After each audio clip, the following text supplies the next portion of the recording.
All right. Thank you guys for joining us. Looks like we got a few people that are on now, and I'm sure we'll get a few more that join here in a minute. But thank you for coming to our third Fire Hour. Well, third since we restarted it, but seventh in total because we did a few a long time ago.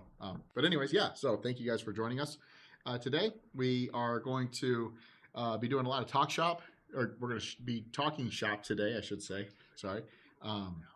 And so we got a few questions that are kind of prepared that we've gotten previously from other clients and stuff, and from people that emailed in, and a few that we came up with and stuff too. And so, obviously, if you have any, we would love to answer those live.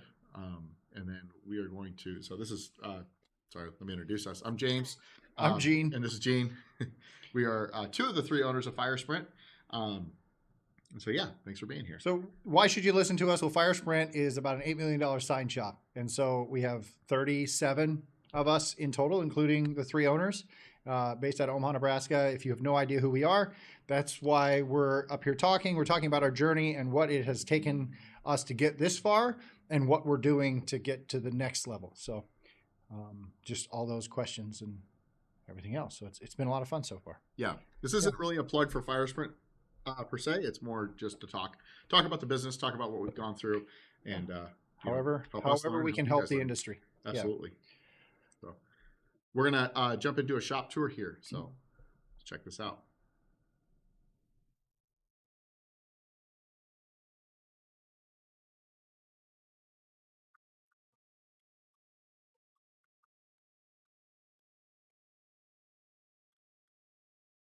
Hi, I'm Gene. This is our FireSprint 1,000 subscriber special. So to be honest with you, I'm kind of surprised we got to 1,000 subscribers. We've never really done a push to get more subscribers on our YouTube channel other than just putting content out there.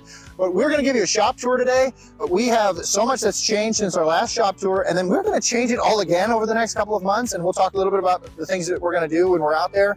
But just to kind of show you what's going on. I'm hoping what this does is this inspires some questions for you guys, and you see some stuff, you're like, hey, what is that? Or how are you dealing with this issue? Or even, I'd love it if you're like, hey, we figured this out and we see that you're doing it wrong. I'd love to hear that, because we're always looking to improve our processes. But we are totally locked down here. You can't get in without badge access. And, there's a number of reasons why we do that, but primarily it's because we are running your artwork. Nothing that we're running in here belongs to us. So we are very careful with it. We don't even, on the building, it doesn't even say that we're FireSprint. It's just our flame. So if you know who we are, you know who we are. But if you don't, flame doesn't really mean anything. So, and we like it that way. These are our front offices. My office is back there. Mark and James, the other two owners' offices are up here. Andrew, who's on the other side of the camera, is up here. We have accounting, marketing, those kinds of things are in the front offices here. Out to our beloved shop floor. This is where the action happens. This is the FireSprint production floor. We have 14-foot ceilings here, something like that. It's 13,500 square feet of continuous space, which is really awesome. We have great LED lighting, which we installed when we moved in here in 2022. Just to give us a real even lighting over everything. Our last shop, we did not have that, so we're very thankful for the awesome lighting. The whole building is climate controlled, and then we are working on installing a new humidification system. Right now we use a swamp cooler, which has worked really well for us up to this point. It's pretty inexpensive, but we're ready to take it up to the next level to really dial in the humidity that we have to help us with certain issues, and then just make it less maintenance. That thing takes a tremendous amount of clean out and regular maintenance. Here we're on the rigid printing side of the shop, so we have all of our Durst ink here on this rack, and then we've got our rigid substrates that we're printing on. Corrugated plastic is the biggest thing we do. We do truckloads and truckloads of that. Polystyrene, PVC, foam core, those type rigid products are all printed on our Durst P10 250, which we did install in early 2021. In about a month or two, we're going to be installing our new Durst D4, which I'm pointing at the floor because we've laid out how big it's going to be on the floor. Just give us a good idea of what it is. It is a beast of a machine. The P10 is an awesome machine. Prints 30 to 40 boards an hour in really high quality. The D4, the new Durst, is going to print between 80 and 200 boards an hour in really high quality. It's LED ink. The ink cost is lower. It's really fast. We're so excited for it. Mid-December, we're going to get that installed. And it's going to go right here. We actually have to cut the concrete out and pour new concrete to support its weight. It weighs 20,000 pounds plus, and we're afraid that the floor here might shift on it a little bit, and that just lowers print quality. So having a really stable foundation under these printers really helps improve print quality. If you're not real familiar with digital printing, if you have a little inkjet like an Epson or HP inkjet sitting on your desktop at home and you got the little print head going back and forth, these printers are essentially doing the same thing. There's just a print head moving back and forth, and you see it kind of light up. And it's using UV ink, so all the ink that we're applying here is UV cured, which means that as soon as it comes out of the printer, it's dry or fully cured. And so UV ink is really durable. It helps us with cost savings. And then of course it's really, really fast. And so that's why it is so popular in the industry. And that's why we use it here at FireSprint. All the sheets, all the blank sheets that we use are all oversized. So let's say you order an 18.75 by 19.23. We're actually going to print and cut that at that size. That's how we operate. So we don't scale it down. Because of that, because there's so much being ordered at 24 inches, we don't run a 4x8 sheet. We actually run oversized. So all of our sheet goods are around 50 by 100 inches, so that it allows us to run 24x18s or 24x24s at full size with full bleed all the way around. So before we get out onto the rest of the shop floor, we should go talk to client services and pre-flight. Those are the guys that you're going to be talking to all the time. So let's go meet them. So here we are in the customer service and pre-flight room. And so we have MBA, which is Michael, right behind us. And then Shelby is back there in the corner. And they handle most of the pre-flight and nesting and stuff for all of our jobs. And then we have Michael, which they're not at their desk right now, but Michael and Derek, which are scheduling and automation and stuff, kind of all the back end, really technical stuff that they're handling. And they do a great job at that. And then around the corner, we have our customer service team, which Lisa leads this team. So here she is. And then Sue, Kim, and Ellen, and they might be on the phone right now, so I won't disrupt them too much. Oh, there they are. So this is our customer service team. So if you call in, you're going to talk to one of the four of them typically, and then if you press 2 for pre-flight, you're going to talk to either MBA or Shelby back over here. So thanks for checking out this room. This is roll. So we in roll printing, which is really for us, the high volume is stickers. We're doing tons and tons.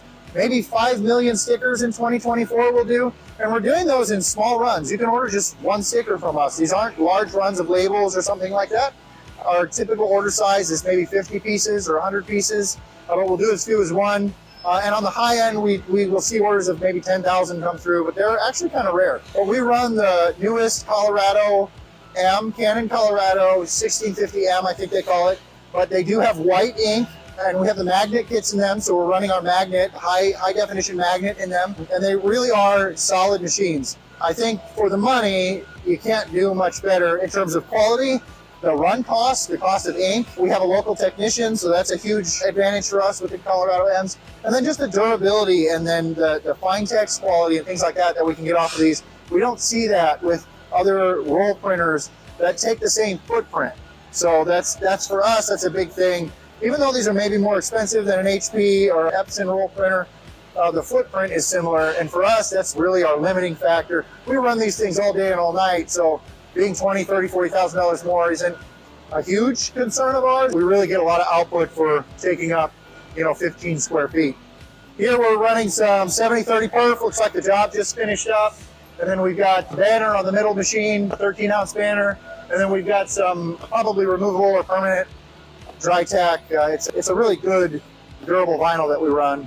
Laminators here, we like these GFP laminators. They really are good for the money. And we run lots and lots. I mean, they're running dozens of rolls per day, but with no issue, very little maintenance. So if you are wondering if the GFP laminators are solid, we think they are. And then GraphTech cutters. We really like our GraphTech cutters. They allow us to actually do a through cut. There's a cut channel. Come here a little closer. There's a channel here that the blade is dropping into, and it's probably pretty hard to see. Maybe we can get a close-up of that, but the blade is dropping into, and so Andrew, we are. There were a couple of things that we were talking about, or that I missed, and we'll let the video play here in just a second. But that channel, as opposed to something like a friction, or not a friction, but like a backer, like a plastic backer, a wear strip that would need to wear out and be replaced all the time. There's nothing consumable about that channel, so it's just constant. That's great. We really love that for as many stickers as we're doing here. And these are, I don't think I said it in the video or I say it anywhere, these are FC9000s. So these are GraphTech's kind of their newest model, and we absolutely love them. We have 4 or 5. You see 4 in the video. I think we have a 5th one. And you know, as we do more and more sticker next year, we'll definitely be adding them. But for the floor space, for what they are, they're just phenomenal machines.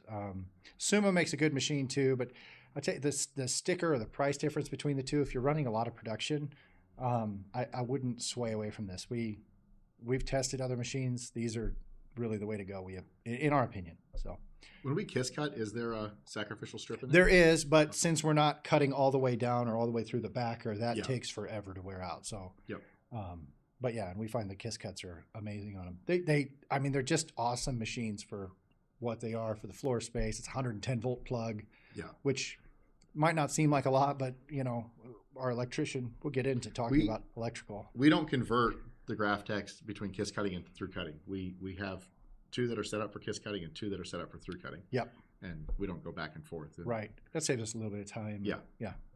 But we have enough volume to for sure. justify multiples. For sure. So. Yeah. Okay.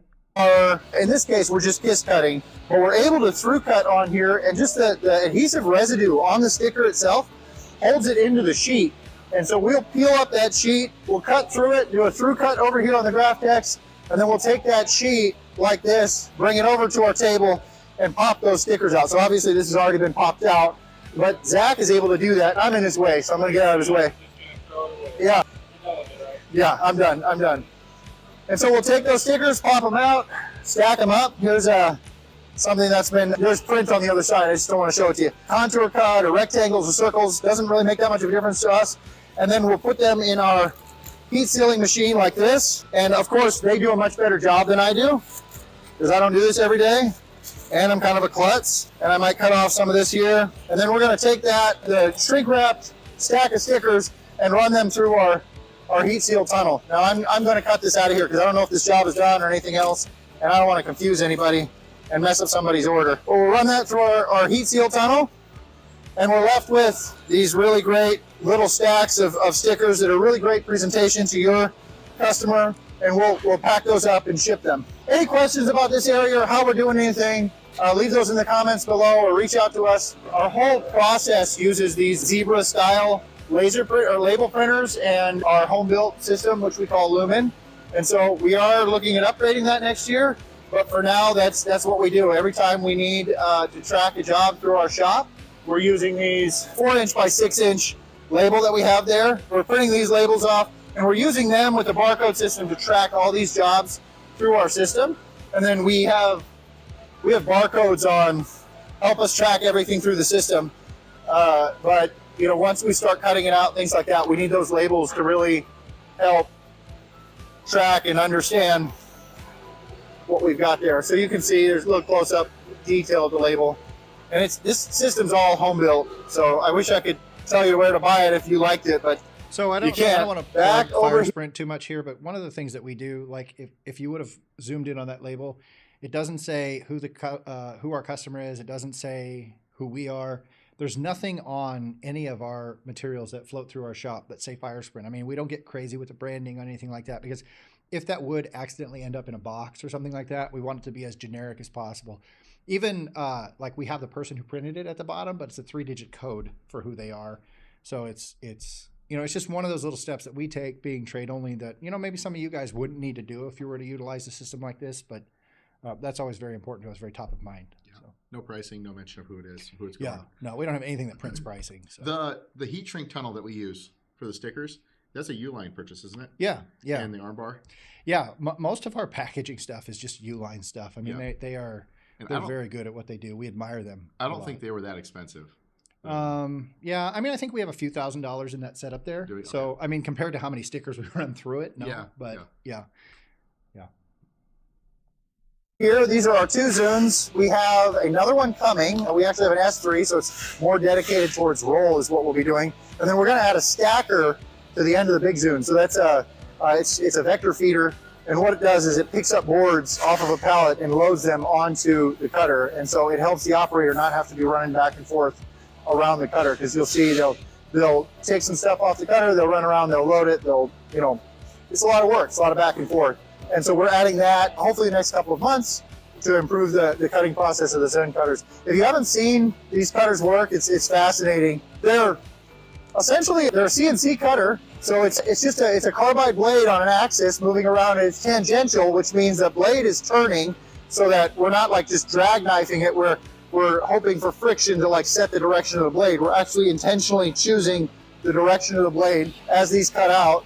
We'll come through here a little bit, and we'll just watch this cut for a second. And so we're cutting any shape, any quantity. All of our materials are able to run through the Zune cutters. It's crazy, crazy accurate. It uses optical registration. So it's actually using little dots on here that look like that. We're using a barcode to scan in the information, and we're using these little dots to register. And so if it's not perfectly square on the belt or anything like that, it's no, even if it stretches a little bit because it heated up while it was being printed, the Zune accounts for that, and it uses those dots to give us a really perfect cut.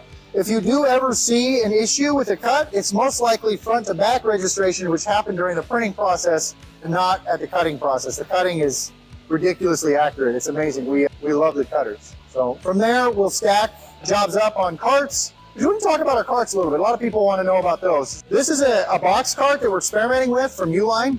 And this is actually something that we're trying to compartmentalize and use it. We get so many orders that, you know, it's one of these and 3 of these and maybe some yard signs and some stands and maybe some stickers. And we're trying to get those all in the same box. So we're working on different organization systems to help us with that. So these are like box storage carts from Uline. We have these are a home built cart that we had made years ago when we were screen printing. And these are actually all single-sided, you know, they're single-sided signs. This is perfect, so you can't see the graphic on this side. These are all 24 by 18s, and this is our 600 sign cart that we built. And we actually have like 10 or 12 of these carts for stacking up hundreds and hundreds of 24 by 18s. So these are great because we do like 1 million 24 by 18s a year. So these carts help us keep all that organized. Or here's that plastic Uline cart. And so these, you know, I'm going to say you can go out there and you can go buy some casters or find some casters off of something and 2x4s, put one of these together. But at the end of the day, it's not as sturdy. It's not as nice looking. I do think that a clean shop, the quality tools, does help encourage your team to produce higher quality products. And so we used to have kind of jerry-rigged carts. Actually, they look like this, where we would take kind of a cart that we got for much less expensive, and we'd put a bigger top on it, and they just don't hold up as nice. After we switched to these, everybody loves them. They're easier to work with, and it just instills a little higher quality through the whole process. So we buy pretty much all our carts from Uline. They are a little more pricey, but I really think they're worth it. Of course, we have our U-boat carts that we use for shipping. So we are migrating towards these green ones here, which are a little bit wider and then have this shelf on the top. We really like these. I think they are called U-boat style carts, but they're great for packages and boxes and taking stuff from our shipping area to the dock where the UPS driver picks up, UPS or FedEx.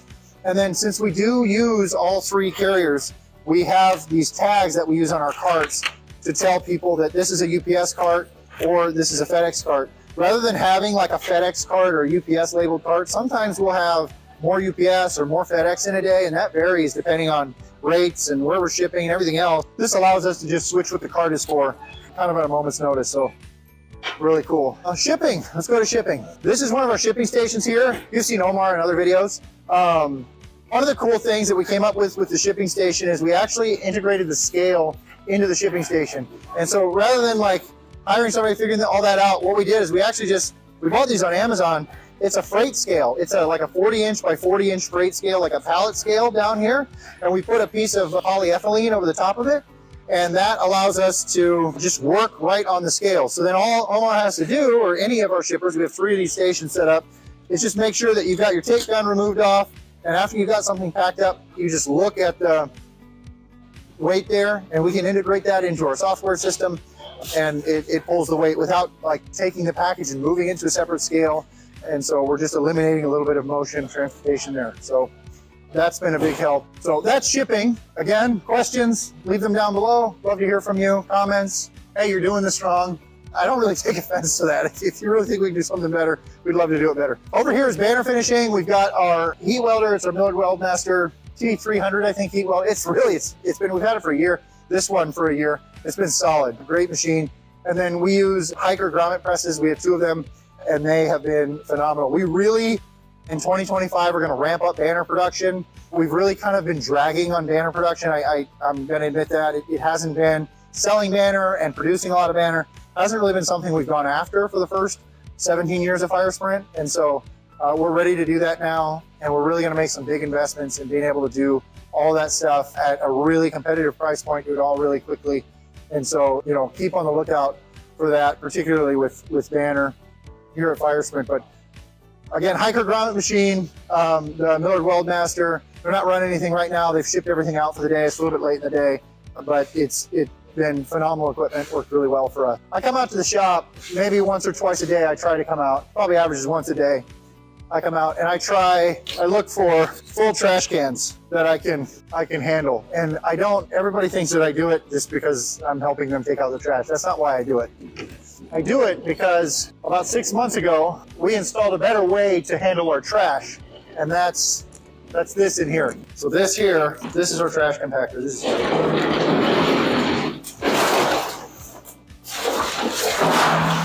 Come on in here. We're not supposed to look, but it's awfully hard not to. So the compactor's made a huge difference for us. It's made it really easy for us. We used to have to take our trash. That wasn't very satisfying because Andrew cut it quick for sake of keeping the video. And those look like perfectly we'll just I don't want to talk about that. I'm just kidding. We'll post another video of it just going through its entire cycle for the minute and a half it takes or something like that. Yeah, we do get just lots and lots of stuff that we keep a bunch of it, but you know, for packaging, we try and recycle as much as we can, but we do hit a point where we just have more than we can use. Trash outside to dumpster, we have big hoppers that we use, lift up the big hoppers, dump them, and that's been a real challenge. And so having the compactors made it easy. It's all inside, especially here in Nebraska, we get crazy winters.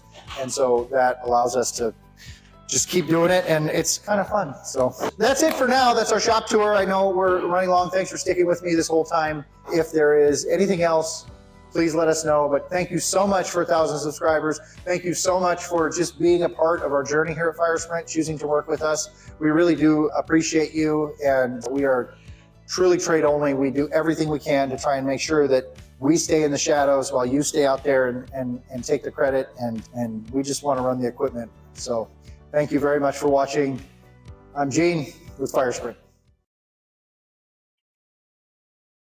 So we are going to post that video live to Facebook, so you can watch just that video on its own if you don't want to sit here and listen to our commentary. And it's a little quicker that way. But I suppose I can take these off, can I? Yep. Yeah, so pretty cool. You know, I do have a couple of things. Walking through or watching that shop tour, I'm seeing all these things that, you know, so many people have helped us with along the way. You know, we've had friends and family and, you know, little things that they'll do, little suggestions they'll make. For example, when we were early on, a real good friend of mine, one of my best friends growing up, helped us design, and he actually made the first set of those 600 sign carts. And so, you know, it absolutely takes a village to, you know, try and raise something like this. It's like a kid, and putting all that together and just, you know, people coming out of the woodwork to help us when we needed it, figure things out, solve problems, you know, just take care of things. I couldn't list all of the people who have been involved in our success so far, because there's just so many wonderful people who come together to help us with all that. So that's cool. And including Andrew for blurring out all of the artwork. I know you spent quite a bit of time. He's sitting over here. I know you guys can't see him, but he spent a ton of time blurring out artwork so that we could walk through a live shop and, you know, not have to take everything down. That is always really challenging. Anytime we want to shoot a video or something out of the shop, we take our clients' artwork very seriously and making sure that it's not out there and exposed and stuff. And so we try to, you know, either blur it out or put something in front of it to stop. And so you guys did a great job with that video, you know, and that was just kind of we reached 1,000 subscribers, and it's like, we should talk about this. And obviously we have a ton of changes that are going to be happening in our shop in the next couple weeks, couple months, you know, with the new printer coming and stuff. And so it's a good place to, like, I don't know, you almost kind of do this stuff to, like, document our progress and stuff. And it's kind of fun to go back and look. And I mean, we've got hundreds of videos on YouTube and stuff. And so it's nice to see kind of what we've come from and things. And it's fun to document the process, you know, in general. I'm seeing, I assume it's gyro signs or Yeah. He's got a comment about that, and I assume he's talking about our stickers when he gets them. They break. So that was an issue that we were facing, and we did upgrade our heat shrink material. But I'm assuming that that's been several months now. So and we haven't had any negative feedback on the new material. So I'm glad you're saying something, and we'll definitely look into this. And if there's a next step up, we're going to go to that next step up. Or maybe we need to work on how it's sealing, or maybe double seal it or something like that. Because that's not something that we want you to deal with. So thank you very much for that. No, the presentation of how those feedback, especially die cut stickers. There's so much, like, it's so common that they're sitting on a desk or sitting on a display case or something. We want you to feel confident enough to just ship it directly to your client, and you not need to double check anything. So we do appreciate that feedback. Please share that with us, and we'll share this feedback with the entire team and try and get to the bottom of it. So thank you. We do every Tuesday and Thursday. We go over all of our client feedback that we receive, good and bad, and it's actually been kind of cool. We started doing that. Well, we've been doing the it for owners, a while. The executives, the managers. There's about 10, 11 people in the room, and we go over all that. And we talk about who's the champion of fixing this. What are we going to do? Twice a week. And so we try to make sure that feedback gets trickled through, pretty well. I know we're constantly improving, but yeah. So thank you for that. So jump into a few questions here. You good with that? Yeah, let's do it. So what are the most important KPIs to track in print production? How can these metrics help owners make informed decisions on production improvements? Okay, getting into this. So we're talking about KPIs. KPIs, I think,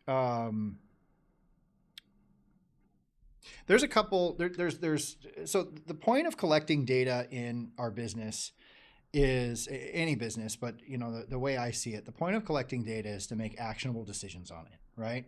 So the first thing in collecting data, especially if it requires some manual collection, I think, and when I say data, you turn the data into KPI. So you're measuring how many boards per hour you're printing, or how fast you're printing banner, or how many banners you're shipping per day, or something like that. Those could all be KPIs that you want to talk about. The first thing is when you're trying to figure out, or when we're trying to figure out KPIs for our business, it's like, is this data necessary to collect? So if you're thinking, let's say you're tracking like how many pieces of stickers you're cutting on, your Suma cutter, and you never do anything with that data. Well, if it takes manual input to track it, like if you're going every day to write it down, if it's not automatic, if it's automatic, you can throw it in a folder. I get that. But if it's not automatic, you got to ask yourself, are you going to do anything actionable with this? If the answer is we're never going to do anything actionable with it, it's waste, right? You're wasting time, resources, somebody's talent in that process. And so, ask yourself what's actionable. And the second thing that I would say about KPI data, and frankly, none of this information is stuff that I've come up with. It's talking to other business owners, listening to podcasts. Love Alex Hormozy. I'll plug him again. The second thing that I think is really important with KPI data is you have to have a balancing pair of metrics. Right. So KPI is key performance indicator. Okay. And the point of a KPI is like you set a threshold. And so when it starts to get above that threshold or below that threshold, it turns red or green, appropriate to, whether it actually does or whether you just note it. It's a quick indicator when something isn't going well or something is going really well, in your business. Mm-hmm. Right. Yeah. And so that's the point of it. If it's not doing that, if it's not indicating that, then, again, why? Why bother with it? Okay, so always ask yourself that question. Do we even need to track this? But then what you want is a pair of dueling KPIs, if you can, that balance each other out, okay? And what I mean by that is, let's take printing, for example, okay?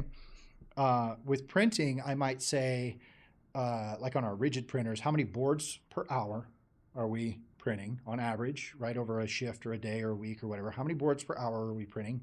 And then how much waste, how many boards did we throw away in that day, okay? And those KPIs will balance each other. And so people, are ethical. They're not going to cheat, I don't think. We never find cheating in the system, but incentives matter, right? And so if we only had how many boards per day can you print, then and that was the only KPI, or how many boards per hour can you print, and that was the only KPI, then our press operators, if we come to them and say, why aren't you printing more? Why aren't you printing more? Why aren't you printing more? They're going to have the inclination to say, well, maybe I can speed it up a little bit, which might lower quality. Maybe, if something has an ink drop on it, you can say, well, they're buying 100 signs. Only one of the signs was bad. I think that's good enough. And then we'll ship that, right? We'll get as many of these boards out as we can. Maybe they don't stop as often to wipe the print heads, to double check quality. So we add that second KPI in there, which is a waste board, which the waste boards are tracked by somebody else downstream, right? Or they're kind of verified by that, or the managers. And so you can't really increase speed beyond a certain point without increasing waste, right? Yeah. And you can't really, you can't do waste on its own, because you could make it so there's zero waste, but then your speed just drops. Right? You're wiping print heads before every board prints. Sure, well, you're not outputting anything. And so those KPIs will balance each other. Yeah. And that's what you're looking for everything, I think, throughout. That's what I'm looking for with everything throughout our organization. What's two KPIs that can kind of push against each other, that when they're both going up, they're both green, we know we're doing well, and that's ultimately going to lead to the success of our business. Yeah. And it's important to track like customer service too. One of the things that we track is number of phone calls that we receive per day, plus. I just noticed I'm not doing this. Number of phone calls we receive per day, and then number of missed calls. And so, if we have people that are dropping off, at a certain point because it rings 3 times or 4 times, and they're getting bored, it's like, well, what do we do to, how do we don't want to have too much customer service staff, because obviously overhead's a real thing. Yeah, we got to keep our costs down, yeah. But at the same time, it's we want to be able to answer everybody that calls in. And then when we have what's really cool is, so we track, there's like 60 metrics that we track, which is way too much, but yes, it is. Part of the thing is we're living this right now, and what's actually valuable for us to be able to have that barometer, and what's needed and stuff versus what's not needed. And so we're trying to trim that. One of our 2025 strategic plan goals is to really nail down the KPIs that we're going to track. Yeah. In the coming years. So yeah, for sure. Yep. So James Duncan had I know you guys do very well on quality as well. Thanks, James. I saw an API question somewhere in here. What was it? Any plans to include an API or order desk? Varsity Graphics asked that on YouTube. Yeah. Yes. We want to get there. We want to get there. It's a huge step. We are highly automated through our website as an entry point for data. Yeah. And that's working really well for us, but we don't have a dedicated, well, we do kind of, but we need to put more resources into an API or an order desk setup. It really is something we talk about several times a month, or even multiple times a week. We just, it's a big step for us. And as we're doing a better job of simplifying our products, and that's really one of the keys is some of our products have such complexity behind, like the rules and, where you can put a grommet and things like that. That incorporating that into an API is a whole new challenge. It's not just, I want to buy this widget, so like let that run through the API. It's everything has so many rules. And so as we get better at this, it'll make those kinds of things come more and more to life. But absolutely, it's on our mind every day. So one of the questions we have is, how do you guys handle hiring temps? How do we, okay. So this is first of all, I want to say that names, words, labels matter, okay? Yeah. Titles matter to people, right? And so we don't call them temps when we do bring people in here at FireSprint. We call them associates.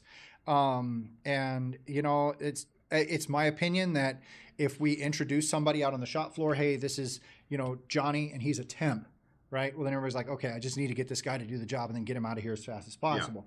Yeah. When we change the label, we think that helps, because we've had several people stay on full time after a temporary engagement with us, because it's like, you rock, we want to keep you here, right? Yeah. And so if we started off calling those people temps, I do believe that outcome could have changed. So I think that's first of all one of the most important things. Then the second thing that we do is, temps or associates are really great for procedures or processes that have a really clearly defined process and outcome, right? And so we know that, applying easel backs, let's say we've got 10,000 counter cards we need to apply easel backs to. Well, you know exactly what that should look like. And then we even build a jig. So there's like a positive stop. You put the counter card in, you know, one of the processes, make sure we've got it upright. And then we put the piece of styrene in a jig. And then when we apply that easel back, like we want that in the exact same spot on every counter card. And so we give them a jig to do it. We don't just say, hey, eye it, try and get it close to the middle. Yeah. It's like, no, line it up, push it against this, you know, jig and then stick it down. Part of what helps with this process though, of like simplifying things so that you can hire an associate to come in, is focusing on, like, when they walk in and you ask them to punch grommets or something. I mean, there's been times before where we'll say, yeah, grommet these corners or something. We have, you know, 25,000 grommets to punch. And they'll do the first 2,000 of them like off center. Well, rather than blaming them, you know, like we look. That's a true story. Yeah, unfortunately. Yeah. But like rather than blaming them for messing it up, like, you know, really, like, this is what you did. It's like you look back at yourself. It's like, well, what could I have done?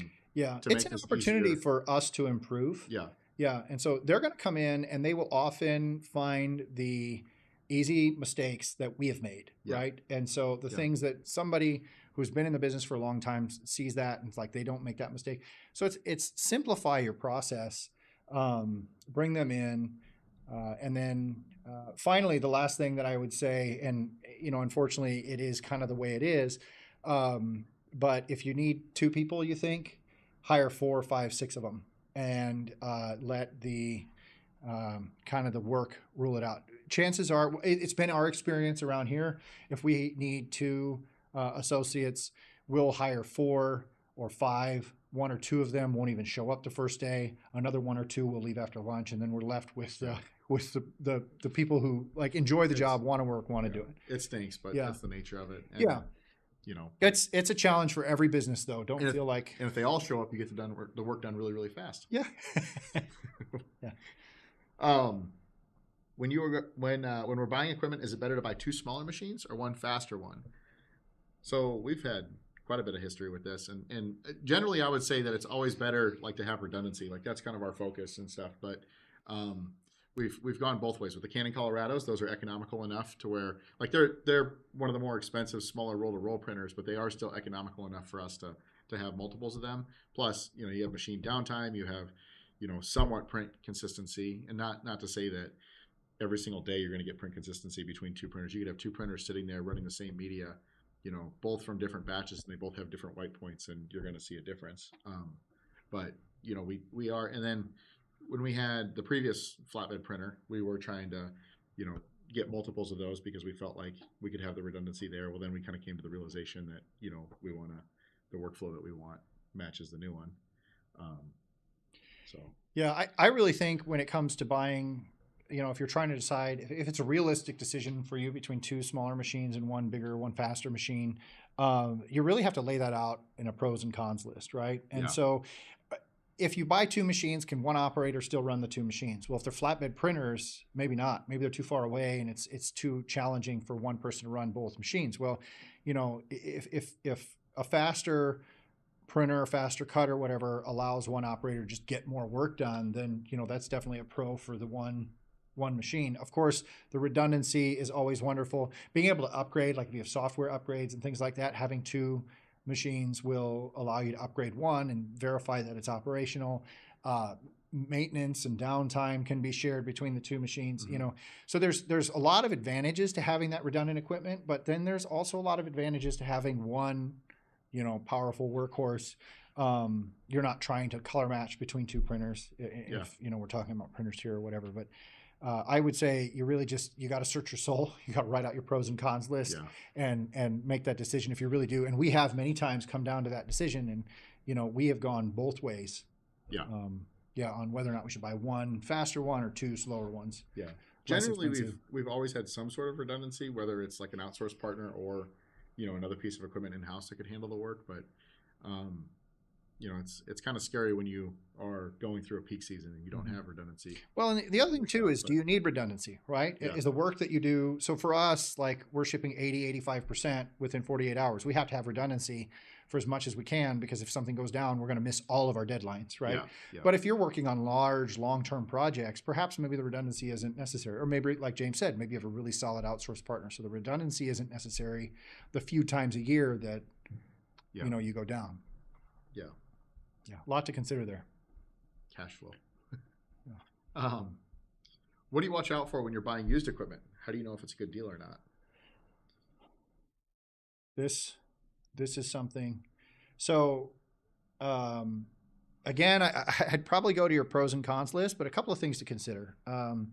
First of all, when it comes to fairly complicated equipment, we are a lot more comfortable buying used equipment when it's our second or third device in that lineup, right? And so if we have a printer that we really like and we want to buy a second one, we're more open to buying a used one for the second one, just because we understand it, we know what to expect, we have a bench line to compare it to.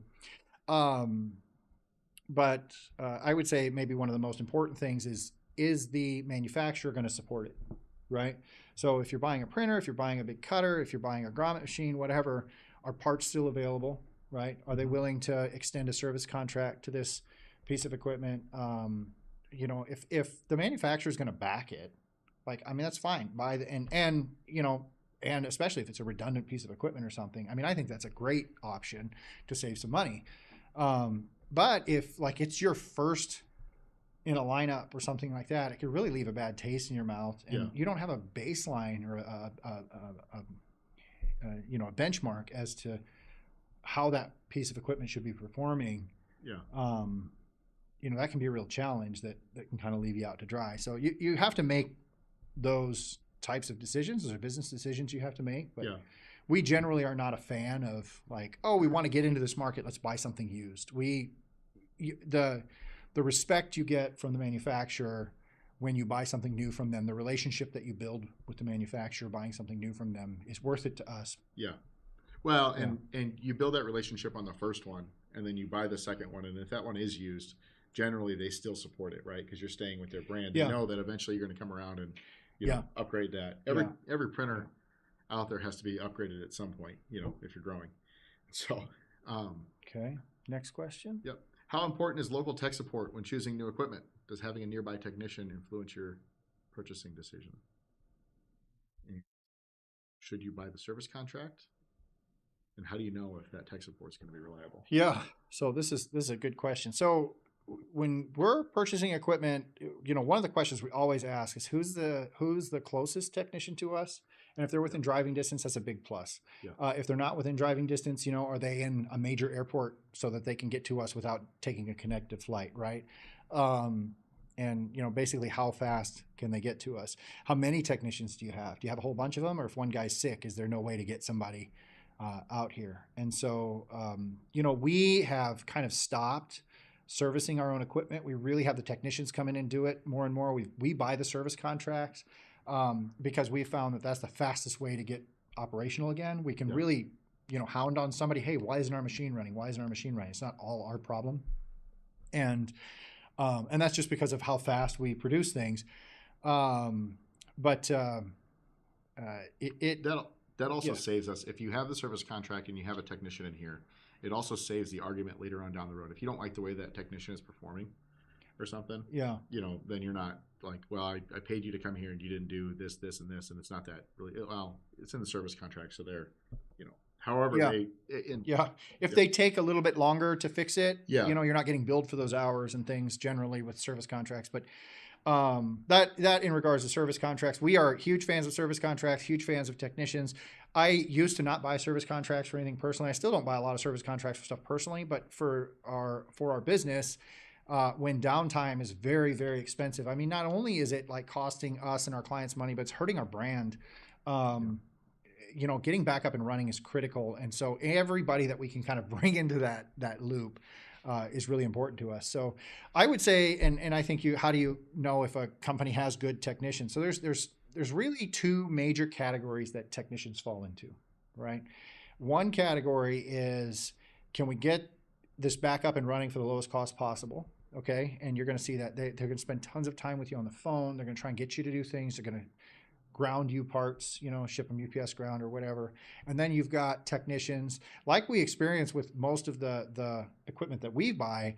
We have technicians that are like, I'm going to get out there tomorrow and I'm going to overnight a bunch of parts. So when I get there, we're going to replace everything we need to replace and get this running. And not only am I going to send a part that I think is the problem, I'm going to send the second and third part that might be the problem as well. Yeah. And I think the easiest way to determine whether or not you're working, you can't ask the salesperson if their techs are like that. They're going to say they're like the latter, right? They're on it. They want to get you back up and running. They're going to do whatever it takes. Every salesperson is going to tell you that. Even the technical service managers and stuff are going to tell you that. What you need to do is find somebody who's running it, who runs this equipment. You know, preferably somebody like find them on the Facebook groups or something like that. But even the referrals from the manufacturers are good. And ask them the last time you needed parts. Was the default to overnight the parts to your facility, or was the default to ground your parts to the facility? I mean, that's the simplest thing you can do. Did they just say, yep, we're going to overnight the parts, and they're just right out saying that? Or did they say, yeah, we'll ground you the parts, you're going to get them in a couple of days, right? And that question is, and so for Durst, they overnight everything. They don't even ask us because they know we need to be back up and running right away. If it's got us down, everything's being overnighted. We're getting it the next morning. It's really comforting when the tech's not even here and you already have parts showing up at your door. Yeah, like, and the tech's like on his way and like they're doing everything they can. And you can feel that when you start working with techs, which ones have the guidance from the top to get these guys back up and running, get them profitable again, and which ones have the guidance from the top to, well, try things one at a time because it's lower cost, right? And you want to find those companies that really want to keep you up and running because they understand, especially in our business, you know, our side of this where everything's so fast. Yeah. So when you're buying a new printer, is pricing negotiable? Yes. Everything's negotiable. We've seen it before. So there's always, it's kind of give and take. And so now like that we're kind of getting into, so when we buy the, you know, the bigger equipment that, you know, has like consumables that are going through it, like, you know, ink and stuff like that. Pricing always kind of depends on just how you negotiate it, right? It like previously when we bought our first big printer, you know, we wanted the machine as cheap as possible because, you know, we wanted to keep our monthly payment as low as we possibly could, you know, and ink is something that you buy when you're using it, when you're running it. But then, you know, as you grow and you know you're going to go through the material, well, ink is probably more of an expense to us. I mean, we probably spend our equipment costs in ink every couple of years or so. Yeah, you know, or we more. spend almost more on ink than we do on the equipment. Yeah, and we do. And so, you know, saving on each liter of ink is, you know, really, really valuable for us. And so we'll pay more for the equipment and, you know, try to drive our, and every manufacturer is different. We've seen manufacturers that have like a really rigid structure for that, where they'll like put a contract in place and they'll say, if you don't have it, you're going to get, or if you don't use it, you're going to get a pallet on your doorstep. So you're talking about like offsetting the cost of the equipment by raising the cost of ink. Yeah. And so we're paying less for the equipment, less loan to the bank every month, but you know, when we're buying a bunch of ink, we're paying more. Yeah. Our higher share of the equipment. Yeah. And that's how we started out, and now we're moving more towards we're willing to pay more for the equipment because we need to drive that ink cost down as much as possible. Yeah. Yeah, but that's with the big printers. I don't know that I've seen that as much with the smaller printers, but I think it's still an option. It's always, you know, just how you want to balance the scales. If you're working with distributors, so to buy, for example, Graphtex and GFP laminators or things like that you saw in our deal, you can kind of, you know, like when you go buy a car, you can kind of put them against each other and say, well, this guy is, you know, willing to do it for a little less. And you weigh all that out too. But I would say you probably can negotiate on most equipment purchases. I mean, the distributors, the manufacturers, they all want to sell you equipment. They all want to start that relationship. Yeah. And so, you know, haggle with them if you know you feel like you need to. Yeah. Don't be afraid to shop. Understand what everybody's getting. Because some companies might, you know, if you're working with a distributor, they might have a whole nother network of techs or something that are available to you. And so maybe it's worthwhile looking at that. Absolutely. You know, versus working directly with the manufacturer, you know, you're, you know, working with somebody who's going to be in it and stuff. And so next question. How do we handle rush jobs? Okay. We're fresh off this. So the way, you want to answer or you want me to? No, go ahead. Okay. So the way that we did it, what's worked for us in the past, since we don't really have, we're very systematic when it comes down to ordering. Everything comes through firesprint.com. And so the easiest way for us to handle it is to prioritize the shipping method. And so, and it allows the client to kind of put their money where their mouth is. And so you've always got, you know. So what's that mean, prioritize the shipping method? So FedEx, if they're paying for overnight versus using our free shipping option or using our ground shipping option or even 2-day, we always prioritize the fastest shipping method because they paid for that to happen, right? They paid $80 to ship it versus $15 to ship, or nothing, or free shipping. Yeah. Yeah, and so that's the easiest way for us to see it, and we break that out in our system in FileMaker. We have the system that Gene built. We actually have a little emblem that shows the shipping method that's in there, and so when the guys are going through and they're trying to figure out what's the highest priority for the day, if they feel like they can't get it all done, yeah, if they feel it's like always they can't get it all okay. done. Well, let's do the overnight jobs first, Yeah. and then another thing that we do too is the shipping cutoffs don't really count towards the overnight jobs. Like we have our scheduling, Michael, our scheduling manager, who's a different Michael than the one you saw in the video. He'll call us and he'll say, "Hey, I've got FedEx packages. When do you guys come back and take them to FedEx?" Yeah. If they're set overnight, or UPS if they're set to overnight. Yeah. Right. Whereas ground shipment, if it just, if the driver left and we're printing off our last ground label, well, that will ship tomorrow. Yeah. And that's just one of those things that we do. We try really hard to prioritize. That's what works for us, but rush fees might work for some of you guys. It depends on your client base. And then, just having good salespeople, like, kind of balance everything out, saying, well, how important is this to you? And trying to understand that. Some of you guys work with a handful of clients and they're like all your bread and butter. Well, those are the ones that you're rushing stuff for. Just lots and lots to talk about there that we could go on for. Is this the next question? Yep. Sorry, we got 9 minutes left, so I want to get through some more. What are the best practices for clearly communicating job specifications between sales and production teams? Yeah. So, you want me to answer? Yeah. Yeah, sure. It's in writing, right? So that's the simplest way to put it. You put stuff in writing. So between sales and production team, or design and production team, I see this question come up all the time. My designers talk to client, and the installers go out and they do it wrong, right? Or they do something different, or they make a mom into a wow, right? Rather than you get it anyway. Well, the first thing that we did was we stopped taking orders over the phone, right? We had clients that would call us and say, "Hey, I need this done," and so it's like, well, that that really helps communicate. It's all in writing. Yeah, it's all in writing. And then, from there, when we first started with our job tickets, it was, we had a huge notes section that was like, do this, this, this, this, and this. Well, then, you start seeing that every job has, a material type. And so you make that its own field. Then every job has an enhanced date. So you make that its own field. And then, we just kind of keep trickling down through our notes section as we do, first day we do 10 jobs, next day we do 12 jobs. You start figuring what's the most efficient for everything, and then try to standardize as much as you possibly can, and just get to that point. And it's tough for some shops, because if you're doing a wrap, then a wall wrap, then channel letter sign or something, it's not as streamlined. But all your channel letter jobs might you might try to streamline those. So get rid of the notes section. That's the simplest thing. Take things that are constantly in the notes section, move them out into fields of their own, and that is systematically doing that is what has helped us process like 1,000 jobs a day now. If I think about the old way, we used to get 30, 40 jobs a day would be a huge day for us, and that would make everybody go crazy. Now it's it's literally 1,000. So what's next? How can print shops future-proof their technology and equipment? Okay, so you're not going to like this answer, but I don't know that you're future-proofing technology and equipment. I think you're buying the best technology and equipment that is available to you today. You're making those decisions. You're buying good stuff. Okay, that's always going to last longer. Mm-hmm. But then beyond that, you really should be thinking, and we do it here, when we buy a printer, for example, we're thinking 3 to 5 years, this thing's going to be a paperweight, right? And that's not entirely true. Our big printers are worth hundreds of thousands of dollars after 3 to 5 years, but they started $1 million and they dropped to 200,000 in 5 years. Like, I'm not even going to count that. What we're trying to do is we're trying to fully pay for the equipment within 3 years, so that when the future rolls out, when the faster printer rolls out, when the better cutter rolls out, whatever it is, we're ready to buy the next one.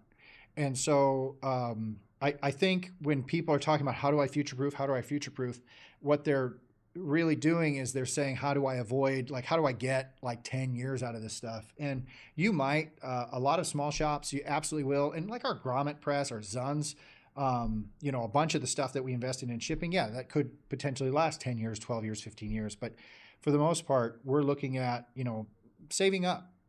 and make sure that the depreciation cost of that equipment in 3 to 5 years or whatever you think that number is factored into your pricing. And that's really how you do that, I think. Said paperweight is true. Absolutely. Yeah. And I mean, it's $100,000 or $200,000 paperweight in some cases. Fortunately, we have had that happen. Yeah. But, yeah. You know, that's how you learn, though. You get through that. It is the way of this business for sure. James Duncan said, now you're through your busy time. I ordered yesterday and we'll be receiving it today. Granted, it was only the magnet and a bit. That's what we want. That's what that's we fantastic. want that to be our standard. And that's why we're investing so heavily right now. Yeah.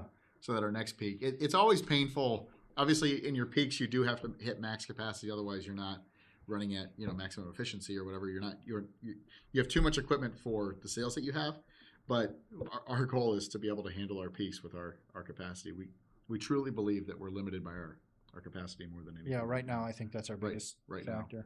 So we've only got 5 minutes left. So you want to pick a couple of the, and then we'll get to more questions as we go through FireHour. So number 11, when is it better to expand your shop versus optimize existing resources? Is there a clear point where getting a larger space is more beneficial than streamlining current operations? Yeah, so Andrew was expecting us to go in order with these questions, so he doesn't have it flashing on the screen. But the question is, how do you decide between optimization and expanding the shop, like buying or building a bigger shop, right? Yeah, we should always be optimizing. Always be optimizing. So they're not independent of each other. They should never change. And in fact, your best time to optimize is when you feel constrained, right? I don't have room for more equipment, more people, whatever it is. Yeah. So your only choice is to optimize. And that's, what is it? Necessity is the mother of invention or something like that. And so that's really when you and your team are going to do the best, when you are cramped.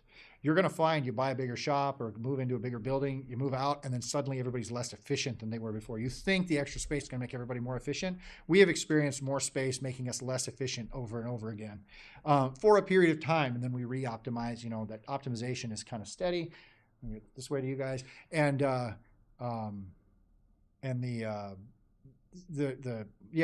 space is comes in these chunks, but if you're asking yourself how is this the right time to expand the space, and I think what you're going to find in your organization is you have bottlenecks, right? And so how do you identify a bottleneck? You look at them. you use your eyes. There's piles, right? So a bottleneck is going to show up where there's a pile of work before a piece of equipment or before a process, before somebody. And so if you have piles of work in your shop, that's where your bottlenecks are, right after that pile of work, right? The next step in that is the bottleneck. If something never has a pile of work in front of it, it's probably not a bottleneck. And so you go look at your bottlenecks and you ask yourself, is this bottleneck producing as much as it possibly can? So a printer, for example, when we're printing boards, we're running at 30, 40 boards an hour, whatever it is. I'm not going to get 80 out of that machine, right? I'd either have to replace it or, when you hit those constraints, that's when you should start asking yourself, okay, I need another one of these pieces of equipment because this one, we're maximizing it. We're running as fast as we possibly can. Maybe we're running 24 hours a day. It's time to expand. We need another one. And I don't have room for that second one. I think that's kind of what you hit. It's not inventory. Careful with inventory, right? Yeah. I mean, we all want to buy a bunch of inventory to get the price real low. Well, you've got carrying costs for that inventory. Yeah. It really should be when you have just absolutely maxed out the fastest equipment in that floor space. Yeah. In my opinion, and I have never truly seen, out of all the print shops and stuff that we've been to, clients that we visited, other people, competitors and stuff that we've seen, I have never truly seen another shop that says that they have plenty of space to do everything that they want to do. You're either full or you're dying. One of the two, it seems like. But we do have one question from Valentine. I think I'm saying that right. Would you consider classes or tutorials on how to expand? Absolutely. I would love to know what you mean by that. I think like if you can elaborate on that or send marketing at FireSprint an email with some ideas, if like there's specific things that we can answer. I don't know. Maybe you don't even mean us. Maybe you're talking about, are there classes that you know of? And I don't want to listen to you guys. I don't know. But however we can help, I'd love to. I'd just like you to elaborate on that question a little bit more. We're constantly working on content to just help you guys grow. When you grow, we grow. It's a win-win, right? Yep. No, absolutely. And and some of our best clients are they're running equipment similar to ours and stuff, and they're using us for over capacity things and stuff like that. So next week right? That's all we've got 30 questions here. We got through what, like 9 of them. So long-winded we are. Yeah. Next week, we are not next week, 2 weeks. We've got our next Fire Hour, November 14th, Yep. right? November I believe. 14th. Yep. Yep. We are going to be out of town, visiting a shop. And we want to talk to you guys about travel, business travel and things like that. So I don't know if we'll be sitting in a rental car or in a hotel room or how we're going to set it up, but we're really going to try and do it live while we are traveling. And we want to talk to you guys about why you should. We feel like it's very important, right? I mean, yeah, it's exciting. I mean, just to keep your staff engaged and stuff. It's just, it's awesome. There's like 6 of us going. Yeah. Trade shows, those kinds of things. We want to talk about the stuff that we do to travel to really engage our team and get our minds going and all the inspiration we get from traveling for work. And so just even a day or going to a neighboring city or visiting another shop, all those things, you come back so inspired to do new things. So we're going to be talking a lot about that in the next Fire Hour. So thank you for 1,000 subscribers on YouTube. That is so cool. Yeah, it is awesome. And thank you guys for joining us. Looks like we had a decently steady group with us the whole time. So thanks for being a part of it. We love it. Thank you.